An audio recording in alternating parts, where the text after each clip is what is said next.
موطأ أن رسول الله صلى الله عليه وسلم قال: اللهم لا تجعل قبري وثنا يعبد. اشتد غضب الله على قوم اتخذوا قبور أنبيائهم مساجد. Oyi ngal dambugal ɗo kadi ko wongal yewtude wonde luggingol ngol fantina ila e wangagol e majji heɓi e juuragol barkinora mbullaari ndi ma ɗum yahugol hirsa ɗon ma toro ɗon haajuuji ɗum ɗo fof no wona sabu haa watta ɗin ƙaburuuji ɗon sanamuuji wonaaɗi reweede tana Allah subhanahu wa ta'ala. ɗum ɗon koko seeda nokkeeli buy ka ibab waɗa tawa ƙaburuuji ɗin waɗanaama doom ɗe doomje njane wawɗe wa baaɗe ɗum ɗon no maha moƴƴina sa ari mo yeetakima wonde ko gabru woni ɗo a sikkay ko huɓeere tu harano woodi woɓɓe jooɗiɓe ka dambuɗe ko yeeneteɓe si goɗɗo naata ka gabru on woni ɗon nde ootino hewta ɗon hara o jikkinoke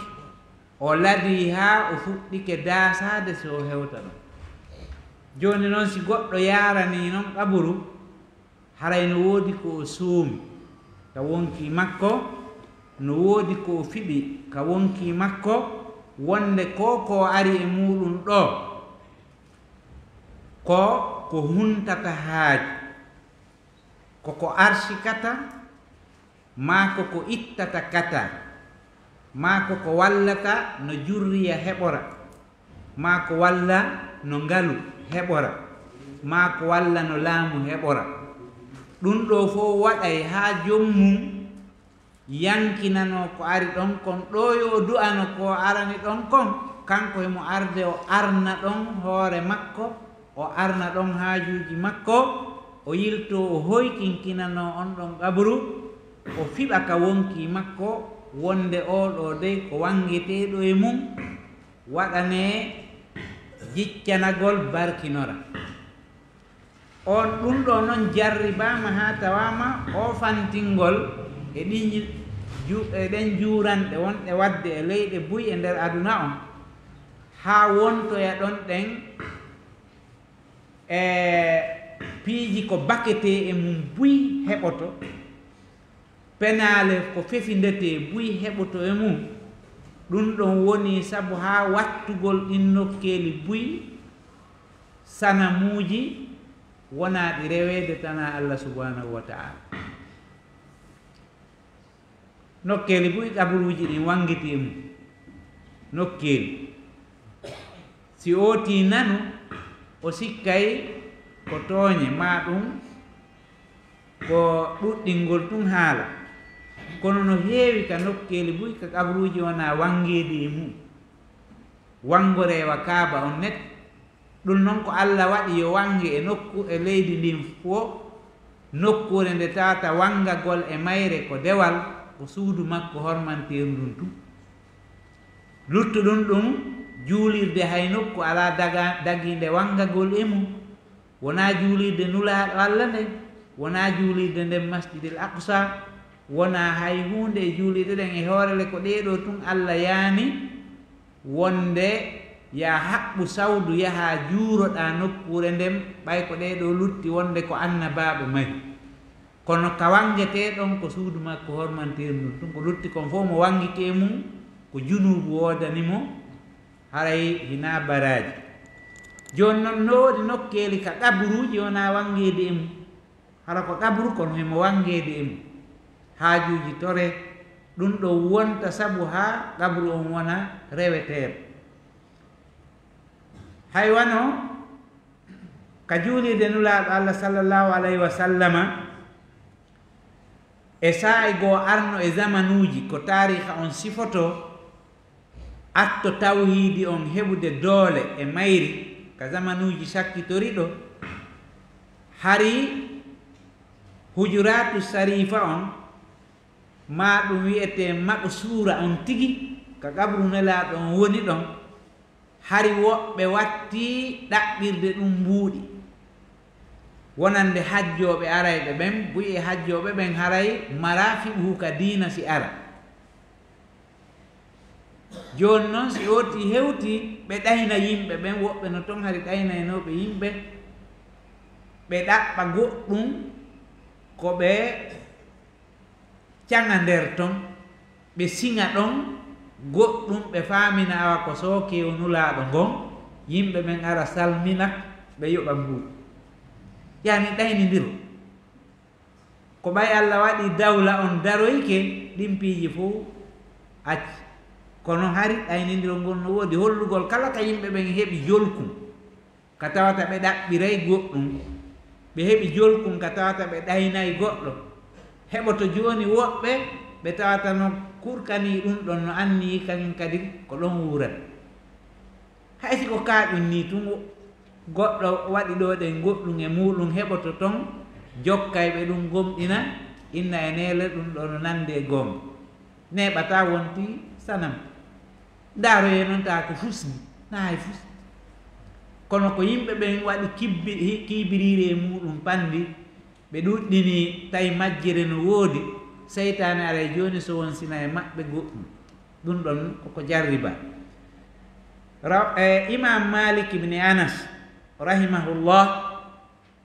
o fillike ka Muwatta e tuugorde hewtude e nulaaɗo on sallallahu alayhi wa sallama eɗen andi tuugorɗe ɗen ka Muwatta Malik ko ɓuri kon ko e Yahya ibne Yahya Laysi woni tuugaade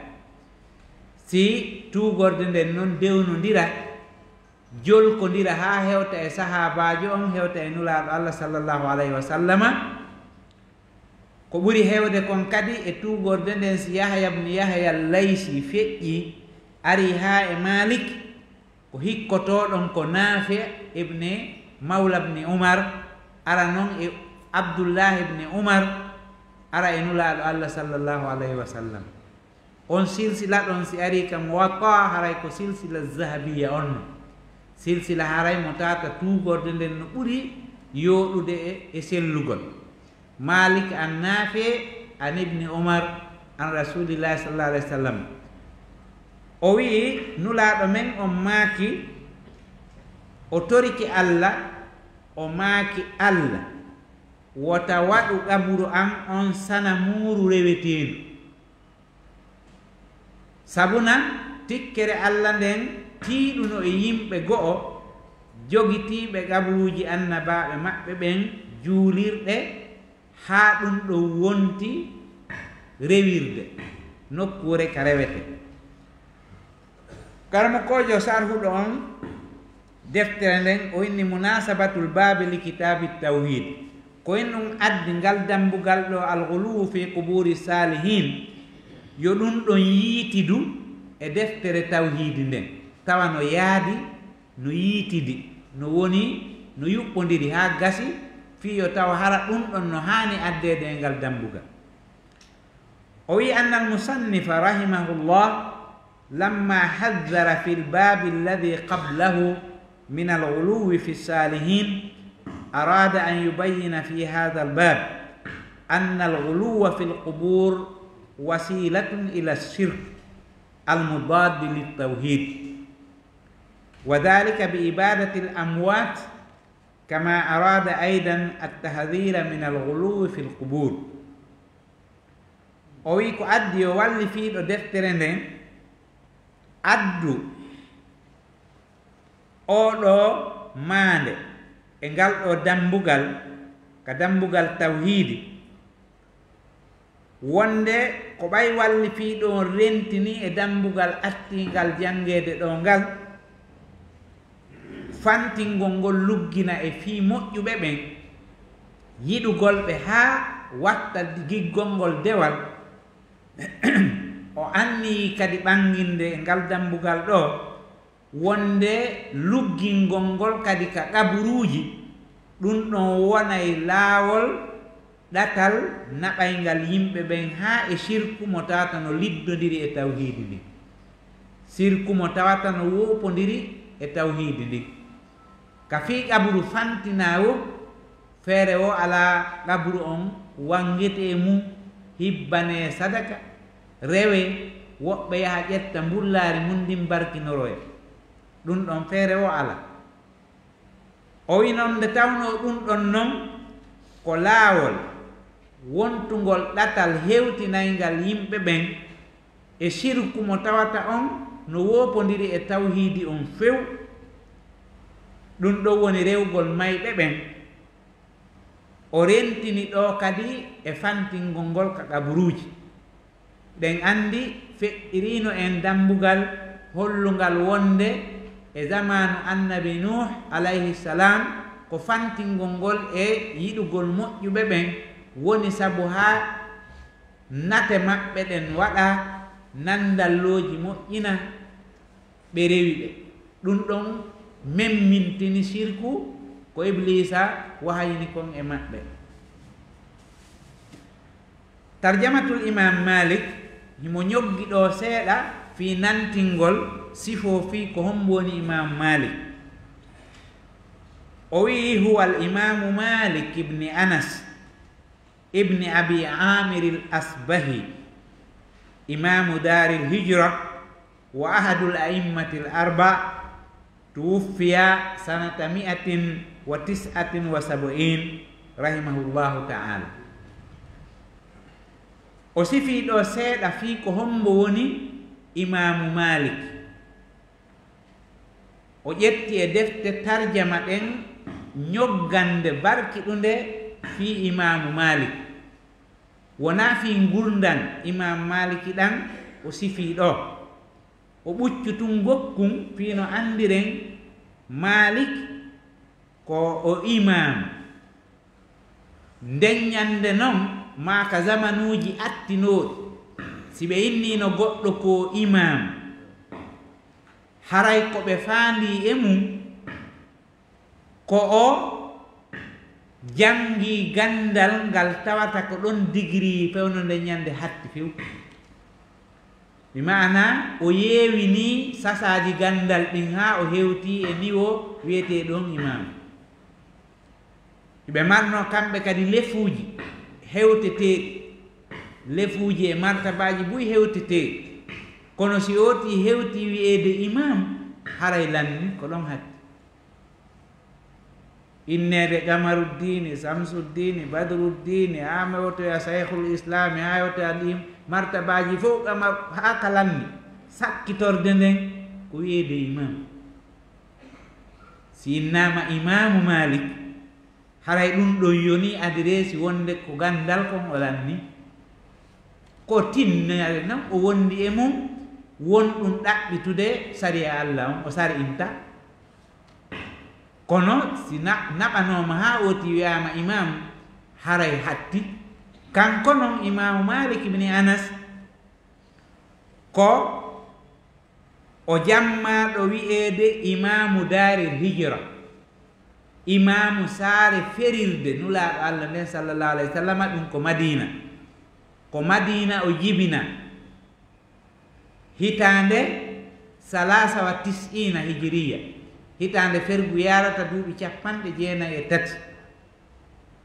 o feƴƴini hitande fergu yarata duuɓi 179 kanko imamu malik ko o jeeyaɗo e yimɓe madina ko ɗon o jibina mawɓe makko ɓen ko e suudu asbahiyanke ɓen yalti ko ɗum ɓe innimo ko ibnu abi amiril asbahiyankoɓe ɓen madina ko iwdi yamaniyankoɓe ɓen ko ferunoɓe iwi yaman ari madina ɗon ɓe jeeya e cuuɗi gandal asbahiyankoɓe ɓen imam malik ko e ndun suudu yalti karamukoɓe nantinayɓe ɓen fi karamukoɓe ɓe maaki imamu malik nulaaɗo Allah sallallahu alaihi wasallam weltinirno fi makko tariha on holli mo nulaaɗo Allah weltinirno fi mum on ko Malik o maaki yusik an yadriba annasu akbada al ibil yatlubuna al ilma wala yajiduna aliman a'lama min alimi al madina kono ɓe makano ko kaari ɓe maaki no gasa hara tongata hay seeɗa ka yimɓe fof memminoto e leyɗe aduna on waɗɗo geloɗi piyakeeƴe majji on taƴita jeerendeji yango iwa e leyɗe ara ɗaɓɓugol gandal nder madina ɗo tawa hay nokku e leydi wuurun nin fewno nden ñande ɓe heɓata gando wano gando madina o ɓe hatti ɗo ɓe makali ko kaari kono ɓay ɓe maki ɗum taskoyano karama ko ɓe goo wi ko Sufyana bun Uyayna tawoyna kanko ɗaɓɓita ha tawi ulama'ul madina fop ila e fuqaha sab'a ha e tabi'inaɓe wuruɓe ɗon ɓen fof ila Sa'id ibnul Musayyib en Sulayman ibn Yasari en groupe ɓen on fof heɓaki ha hande gando mo tawata anna on fof imminayi yimɓe yo dogu ara ha ɗon ɗaɓɓa gandal lando masalaji sina Malik ɓe andi jaga ko Malik ko baqiya o wattina ko ɗon o wuuri ko ɗon o jangi e juuɗe karamukoɓe ɗuɗuɓe ha karamukoɓe makko ɓen no walli fa deftere timmude fi suyukhul imam Malik karamukoɓe makko ɓen tu deftere timmude nde mankata ɗeri 400 ɗum ɗon ko fi suyukhu Maliki tu karamukoɓe makko ha woɓɓe no wi'i wono yahi 100 karamukoɓe ko ƴetti gandal e juuɗe mum 100 karamukoɓe ɓe ƴetti gandal e juuɗe mum hay so tawi na janngugol duuɓi buy kono hara oti ƴetti gandal e juuɗe makko kanko Imam Malik ibni Anas ko kanko adi windude hadise selluɗo dawwinaɗo e deftere kanko adi hari hadiseje ɗen no sakiti woɓɓe no yaari Makka woɓɓe no yaari Misra woɓɓe no yaari Iraq woɓɓe no yaari Suuriya nokkeli buy no sakiti kadi e hakkunde sahaba en kono moɓidirgol hadiseje buy selluɗe waɗa e nder deftere wotere nde tawata nden ɗo woni womure deftere hadise harna ko ɗeroy ko sendita ko Maliki fuɗɗiɗum ɗulle ko laaminoɗo on fewno nden ñande laaminoɗo dawlal abbasiya on fewno nden ñande kako dawlal umawiya ko on ɗon ɗen jopanimo o inni wo hadiseje no sakiti kono an miɗo faala ya wakkilo winda deftere hadise nde tawata no wopodiri seeɗa e sattinanɗe Abdullah ibn Umar e hoynanɗe Abdullah ibn Abbas tawi Ibnu Abbasi himo hoyna masalaji buy aray tum o inna he addinu yusru waɗe kono koye tinnare makko na wonde o tewoto woni maɗu makko e nder tinnare makko ne tawi kanko o faami wonde be piiji ɗin hoyne seeɗa ɓay diina kam no mahi e hoynugol ko gando noon mo tata ko baharu kadi jokketeɗo Ibnu Abbas kono Imamu Mansour laaminoɗo on fewno nde ñande o ndaari o tawi ɗum ɗon haray no mari ŋappitande seeɗa e sattinanɗe Abdullah ibn Umar tawi Abdullah ibn Umar kala ko ari o sattina ya feƴƴita o tawi ɗum ɗon gasata o inni joni noon yo Imam Maliki moƴƴin deftere nde tawata no hakkude ɗon hakkude hoynanɗe Ibn Abbas e sattinanɗe Ibn Umar nde wona ɗon on sayi Imamu Malik hakke ko teddinno ma ko nula ɗon o memata hadise si wona o salli goto ha moƴƴa o urno ha moƴƴa o paro ha moƴƴa so ara o winda hadise so nani no goɗɗo no jogii hadise mo wakkilino arde o waalo ka dambugal suudu makko hara hendu no tappa mo ɗon nduggu e leydi e jaarendi no wifa mo ɗon o wakkilo ɗon ha tuma gandu on fini o ara o ƴetta tuugorde nden e gandal ngal e juuɗe makko kanko imam Malik ibn Anas o mooɓidiri noon Muwatta Malik ɓay o mooɓini Muwatta nde wi'a on saye Muwatta ko waɗi joni nden ɗon woni laawol ɗiggugol ngol tawata hawrodirama e mum fof fotti ko hakkunde nde woni ko hadiseji selluɗe kadi woni toon ɓay o moƴƴini nden lanɗo on inni wo joni ko o faala ko yo nde windire ndiyan kanŋe hara ko bindi ndiyan kanŋe windira nde ƴette nde are nde wenge ka suudu Kaaba hara fof ko nden gollirta hara kala fof o forsa e fof ko ɗum nden gollirta on sayo maki o seede kamɓe na inde haaji maɓɓe wonno e mum ko fii Allah mapinnowo o wi o wo sahabaɓe nulaaɗo ɓen no sakiti anna on fof wo joni min ko komi mooɓiɗo ko gokkunni mi ɓucci guluje hadise no toon ɗe hewtare lam mi yaali ɗe fof mi nanali hay inde majji ɗen no toon wo sen fawi yimɓe ɓen forsugorɓe o ɓe hutor nde ɗo wonde hutorte ɗo ɗen ko selli buy laawo hara kadi palje buyno toon ɗe tata min miɗo dandini e mum komi anda accu yimɓe ɓen udditane mo be hutora ko tata wawa heɓde wo nde ɗo heɓɗo feere ƴettiɗo o ƴettu kono goɗɗum kadi aroyay ko ɓuri ɗum ɗo haade on say Bukhari en Muslim en aral Tirmidhi en Nasai en Ibn Majah en aral haade on say Tabarani en kala sifa ɓen worɓe hadise arali kono nde wonno laaɓal e annuye moƴƴo no woodi heyno ko gandu on weeɓiti ko nde gollira ha Imamu Shafi'i o hunjinde ɓay o hunji kende o wi on say la arifu tahata adimil ard kitaban aksaru faidatan min Muwatta o inni ka hoori leydi ɗo mi anda deftere marnde nafoore ɓuri Muwatta kono hari ko nden ñande ko nden woodi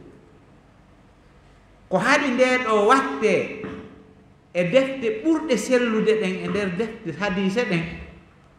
ko piiji seeɗaji ko inni woni ɗum ko balagatu tawino nder ton ko inni woni on balagat o wi'a balagani no heewi kam Muwatta balagani anna rasulallahi faala kada ma qala kada balagani anna ko alquran hara tuugorde nden yi'aka balagani on tum yonata be tuugorde nden hewta ka hewtata ɗon si hadise on jaɓe ma o wona ka qimma jaɓeede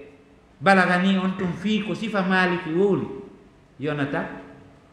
e hoore noon ko sellude ko nde wattaɗe e nder defte jeetati ɓurɗe sellude ɗen Sahihain Sunanul Arba Muwatta Musnadu Ahmad hadiseje ñawɗe no ka Musnad Ahmad buy kono buy ñawɗe ala ka Muwatta ñawɗe buy ala ton e hoore noon Musnad Ahmad on no ɗuuɗi ɓuri Muwatta ɓay on ɗon ko fandi on mari 40 alfu hadise guru 40 Muwatta noon hewta ton kono ko sabu balagatu wonɗo ton on haɗi nde watte e nder ɗeeɗa ko ɗum waɗi si Sahihayni ɗen ɗon woni ka qimma luttuɗe ɗen kilasa ɗon ha Muwatta kañum e Musnad watti ɗon kono ka haqiqa ko deftere moƴƴere Ibnu Abdil Barri no sarhinde sarhul yooɗuɗo haray nantinɓe ɓen fi Malik ɓuri Ibnu Abdil Barri laɓɓinde konnguɗi ɗin ɗuuɗa mo waɗi deftere wiyetende al intiqa fi fadlil a'imma salasa Malik Abu Hanifa Shafi'i o nantinali fi Ahmad e nden ɗum koye no waɗi buyi hari no konti Ahmad ko muhaddis na o faqih kono taw ko muhaddis ko faqih ko muhaddis ko faqih mo hawtindiri fu hina ngayngu ko faamu oti on e yiilorde makko nden almuhimmu fi yewtugol fi makko no mawni no tiiɗi kono ko yen andu ko hombo woni mo ko tinnare makko nden ko jokketeeɗi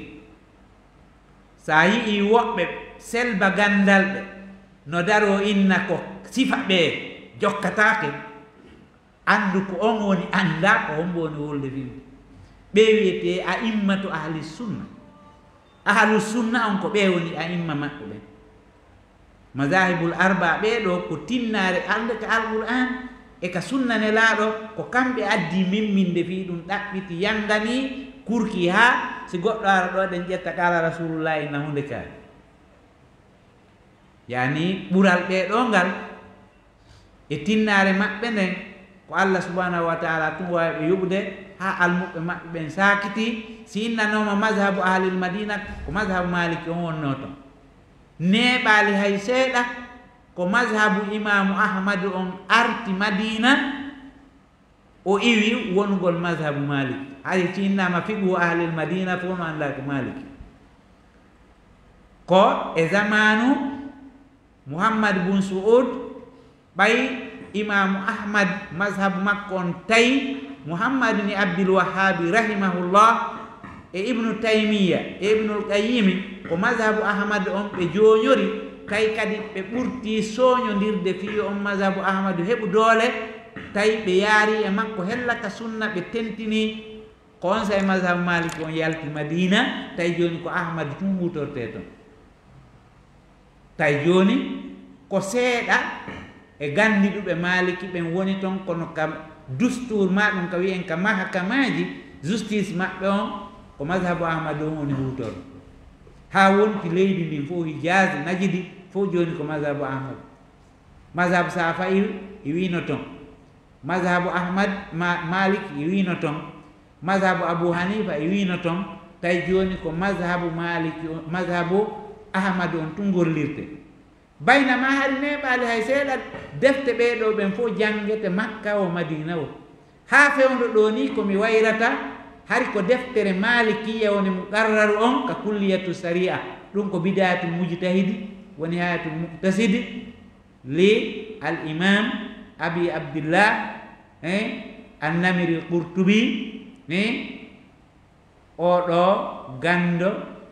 mawɗo moƴƴinɗo o bidayatul mujtahidi ko nden wonno muqarrara on ka kulliyatu sharia ɗulle ko wanno ɗin muqarraraji ko cheikh abdoulaye boumbase en e cheikh mouhamadoul aminou sengeti en e sifa ɓen wanno ɗin muqarraraji tawi ko deftere nde tawata no addi sababul khilafiji ɗin fof e masalaji ɗin fof e dalilaji ɗin fof hara kadi no ñogga